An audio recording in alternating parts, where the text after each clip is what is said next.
So hello dear students, कैसे हैं आप सब। आई होप आप सब अच्छे होंगे। मैं हूं स्वाति सेजवानी, स्वागत करती हूं आपका उदित फार्मेसी के यूट्यूब चैनल पे। आज मैं आपके साथ डिस्कस करने वाली हूं डी फार्म सेकेंड ईयर के subject pharmacy law and ethics का एक बहुत ही इम्पॉर्टेंट टॉपिक, जो कि लगभग प्रीवियस ईयर हर एग्ज़ाम में पूछा गया है। आगे भी चांसेस हैं कि इस टॉपिक को ज़रूर पूछा जाएगा और आगे के जो एग्ज़ाम्स होते हैं या जो नॉलेज होता है उसके लिए भी ये वाला टॉपिक काफ़ी इम्पॉर्टेंट होता है, क्योंकि हमारे फार्मेसी बैकग्राउंड से ही जुड़ा हुआ टॉपिक है। तो ये जो टॉपिक है ये हमारे चैप्टर 2 का टॉपिक है, जो कि है pharmacy council of India, PCI, जिसको हम शॉर्ट में बोलते हैं। कई आप प्रीवियस ईयर क्वेश्चंस देखेंगे तो इस पे क्वेश्चन पूछा गया है फार्मेसी काउंसिल ऑफ इंडिया पे। इसके कॉन्स्टिट्यूशन के बारे में कभी कभी पूछा जाता है, कभी कभी इसके फंक्शंस पूछे जाते हैं। तो यहाँ से लेके यहाँ तक ये पूरा एक टॉपिक है जो आपको चैप्टर 2 में मिलेगा। चैप्टर 2 जो है आपका फार्मेसी एक्ट 1948 एंड रूल्स, उसमें ही ये इम्पॉर्टेंट टॉपिक है पीसीआई यानी कि फार्मेसी काउंसिल ऑफ इंडिया। तो आज हम इसको पढ़ने वाले हैं। एग्जाम पॉइंट ऑफ व्यू से काफ़ी इम्पॉर्टेंट है, तो शुरू करते हैं। चलिए, pharmacy council of India. Language में समझाने से पहले अगर मैं आपको शॉर्ट में समझाऊं तो पीसीआई जो है हमारी फार्मेसी का कोर है, हमारी फार्मेसी की नींव है, हमारी फार्मेसी का बैकग्राउंड जो भी है सब कुछ पीसीआई से है। यानी कि हम जो कोर्स करते हैं, चाहे वो डी फार्मा हो, चाहे वो बी फार्मा हो, चाहे वो एम फार्मा हो, उसकी हर एक चीज़ जो है वो पीसीआई डिसाइड करता है। यानी कि हमारे कॉलेज की स्कीम, हमारे जो सिलेबस होता है, हमारे जो सब्जेक्ट्स होते हैं, हमारे थ्योरी मार्क्स का जो पेपर होता है कि थ्योरी कितने मार्क्स का पेपर होगा, सेशनल कितने मार्क्स का होगा, प्रैक्टिकल कितने मार्क्स का होगा। जब आपका D pharm first year complete हो जाएगा, सेकेंड ईयर कंप्लीट हो जाएगा, तो आपको ट्रेनिंग लेनी है। ये पूरा जो करिकुलम होता है, ये पूरे जो रूल्स होते हैं, पूरा जो सिलेबस होता है, स्कीम होता है, पूरी जो हमारी पढ़ाई का शेड्यूल होता है, ये सब का सब कंट्रोल किया जाता है पीसीआई द्वारा। ये सब कुछ गाइड किया जाता है पीसीआई द्वारा, जिसे हम कहते हैं फार्मेसी काउंसिल ऑफ इंडिया। हमारी इंडिया की जो फार्मेसी की काउंसिल है उसको कहा जाता है पीसीआई। ठीक है। The first pharmacy council was constituted in 1949। Constituted का मतलब होता है बनना। तो जो सबसे पहली फार्मेसी काउंसिल बनी थी वो 1949 में बनी थी। It is reconstructed after every 5 years. एक बार जब फार्मेसी काउंसिल का फॉर्मेशन हो जाता है उसके बाद हर 5 साल के बाद इसको रिकंस्ट्रक्ट करा जाता है, दोबारा बनाया जाता है। यानी इसके जो मेंबर्स होते हैं जो सिलेक्ट किए जाते हैं 5 साल की समय अवधि तक उनका काम रहता है, उसके बाद उसको रिकंस्ट्रक्ट करा जाता है। रिकंस्ट्रक्ट करा जाता है तो कुछ ऐसे मेंबर्स होते हैं जो दोबारा उसमें पार्टिसिपेट करते हैं और कुछ ऐसे मेंबर्स होते हैं जिनको न्यूली अपॉइंट किया जाता है। ठीक है। The pharmacy council of India is constituted under section 3 of pharmacy act 1948। ये जो फार्मेसी काउंसिल ऑफ इंडिया है ये इसको बनाया जाता है कौन से एक्ट के अंदर? इसको बनाया जाता है फार्मेसी एक्ट के अंदर, जो कि आया था 1948 में। अब यहाँ पे 2 इम्पॉर्टेंट चीज़ें आपको याद रखनी है। 2 1 मार्क क्वेश्चन यहाँ से बन सकते हैं। पहला 1 मार्क क्वेश्चन यहाँ से बनेगा कि फार्मेसी एक्ट कब आया था।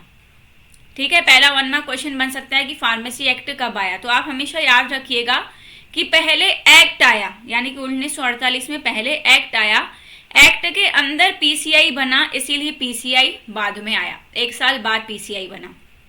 ठीक है। तो ये 2 1 मार्क क्वेश्चन या 2 फिलअप्स या एक्सरसाइज का पार्ट यहाँ से बनता है। तो पीसीआई के जो मेंबर्स होते हैं वो 3 कैटेगरीज में विभाजित होते हैं। 3 कैटेगरीज में इसके मेंबर्स होते हैं। पहली कैटेगरी होती है इलेक्टेड मेंबर्स, दूसरी कैटेगरी होती है नॉमिनेटेड मेंबर्स और तीसरी कैटेगरी होती है एक्स ऑफिशियल मेंबर्स।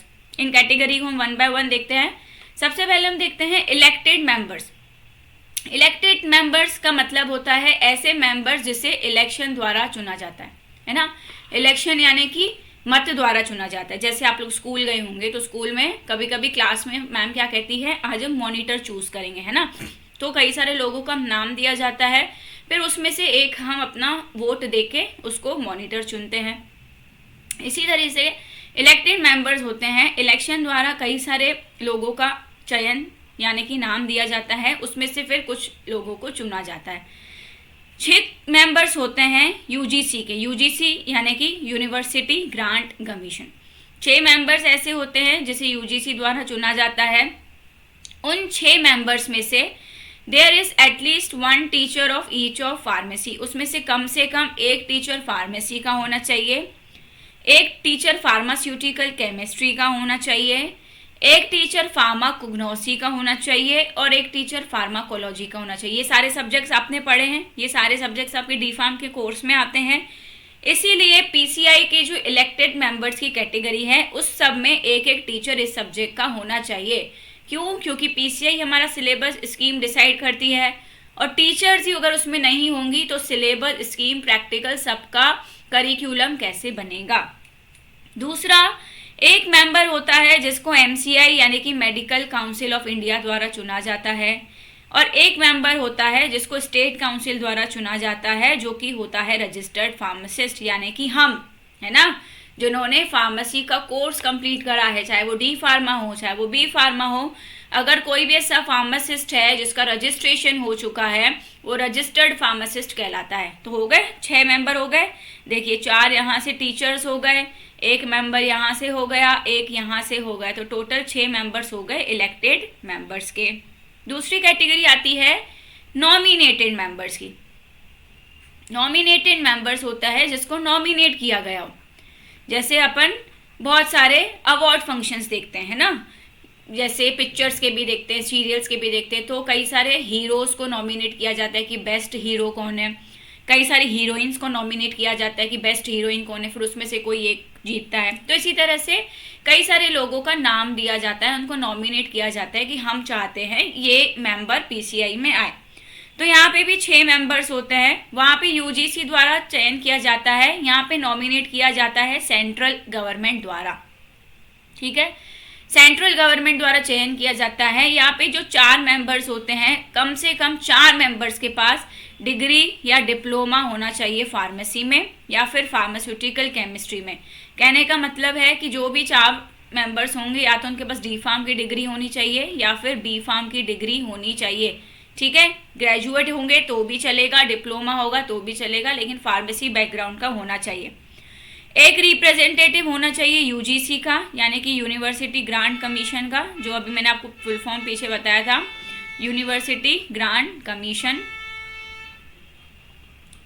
और एक रिप्रेजेंटेटिव होता है एआईसीटीई का यानी कि all India council for technical education. तो ये भी 6 मेंबर्स हो गए, 4 यहाँ, एक यहाँ, एक यहाँ, तो टोटल 6 मेंबर्स नॉमिनेटेड के हो गए। तीसरी कैटेगरी आती है, तीसरी कैटेगरी को हम कहते हैं एक्स ऑफिशियो मेंबर्स।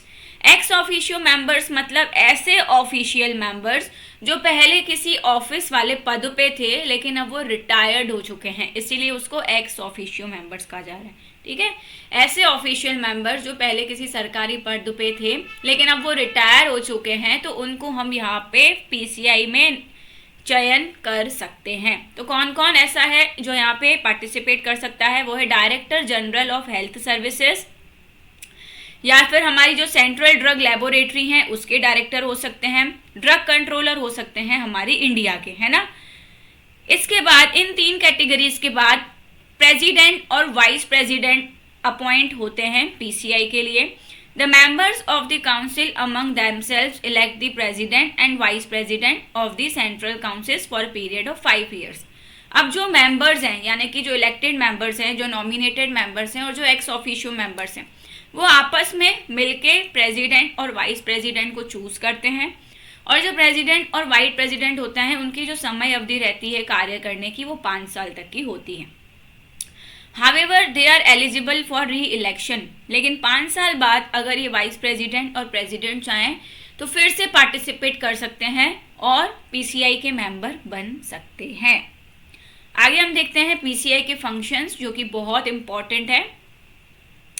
पीसीआई क्या क्या काम करती है, फंक्शंस का मतलब होता है क्या क्या उसके काम हैं, क्या क्या उसकी जिम्मेदारियां हैं।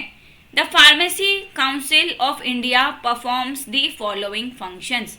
बहुत सारे काम करती है फार्मेसी काउंसिल ऑफ इंडिया। सबसे पहला जो इम्पोर्टेंट काम है वो है design of the educational pattern, यानी हमारी जो एजुकेशन है, यानी हमारी जो डी फार्म की एजुकेशन हो, है ना, जैसे मैंने स्टार्टिंग में बताया, या हमारी बी फार्म की एजुकेशन हो, या हमारी जो एम फार्म की एजुकेशन हो, तो हमारी जो एजुकेशन का पूरा पैटर्न रहता है, पैटर्न मतलब यानी कि हमारी स्कीम क्या रहेगी, कौन कौन से सब्जेक्ट्स रहेंगे, हमारा सिलेबस क्या रहेगा, यानी कि एक सब्जेक्ट में कितनी यूनिट्स रहेंगी, उस यूनिट्स में कितने आवर्स की पढ़ाई रहेगी, ये पूरा पैटर्न। हमारा जो थ्योरी एग्ज़ाम होगा वो कितने मार्क्स का होगा, ये भी हमको पीसीआई बताती है। जो हमारा प्रैक्टिकल होगा, ठीक है, वो प्रैक्टिकल कितने घंटों का होगा और वो प्रैक्टिकल कितने मार्क्स का होगा, ये भी हमको पीसीआई बताती है। इसके बाद जो हमारा वाइवा होना है, एक्सटर्नल होना है ना, जो वाइवा होता है ना एक्सटर्नल प्रैक्टिकल के बाद, वो कितने मार्क्स का होगा। उसके बाद जब आपका फर्स्ट ईयर कंप्लीट हो जाता है डी फार्म का, सेकेंड ईयर कंप्लीट हो जाता है, तो उसके बाद आपको जो ट्रेनिंग लेनी रहती है, तो वो जो ट्रेनिंग कितने समय की रहेगी वो भी पूरा डिसाइड किया जाता है पीसीआई के द्वारा। यानी हमारा पूरा जो एजुकेशनल पैटर्न है, एजुकेशन का मतलब ही क्या है, हमारी पढ़ाई, ठीक है। तो पूरी जो एजुकेशन का हमारा पैटर्न है, वो पूरा का पूरा जो स्ट्रक्चर है, फार्मासिस्ट बनाने की जो पूरी क्रिया है, वो पूरी की जाती है पीसीआई द्वारा, फार्मेसी काउंसिल ऑफ इंडिया द्वारा। फार्मेसी काउंसिल ऑफ इंडिया जो है हमारी एजुकेशन की, फार्मासिस्ट की एजुकेशन का बैकबोन है, नींव है वो हमारी, है ना, यही यहाँ पे लिखा हुआ है। The major function of PCI is to frame the educational structure.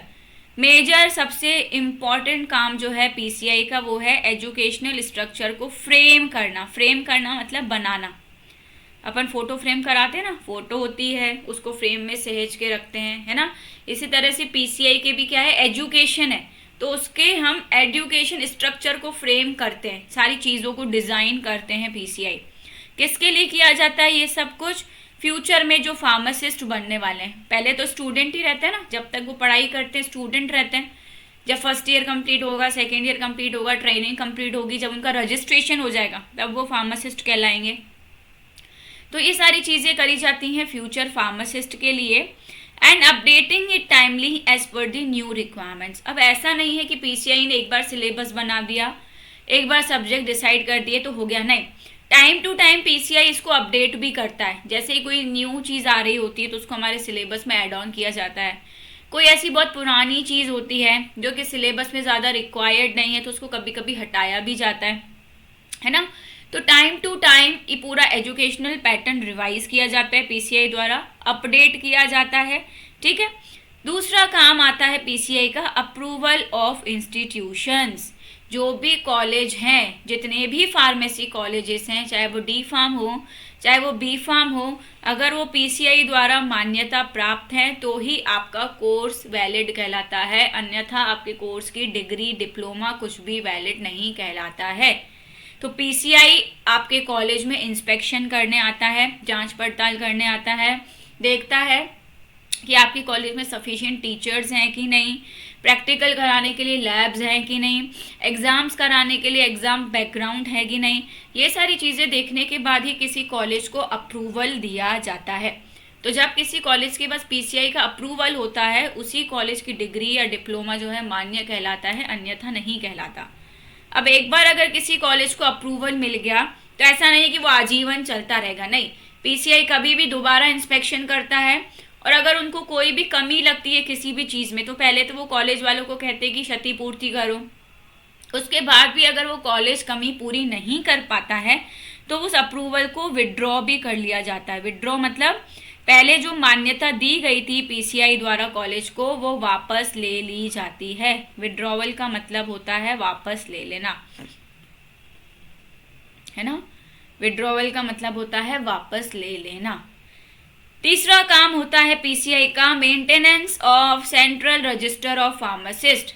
हम जो फार्मासिस्ट बन गए हैं, जिन्होंने अपना कोर्स कंप्लीट कर लिया है, हमारा रजिस्टर में नाम लिखा जाता है, उस रजिस्टर को कहते हैं सेंट्रल रजिस्टर। तो वो सेंट्रल रजिस्टर मेंटेन करना भी किसका काम होता है, पीसीआई का काम होता है।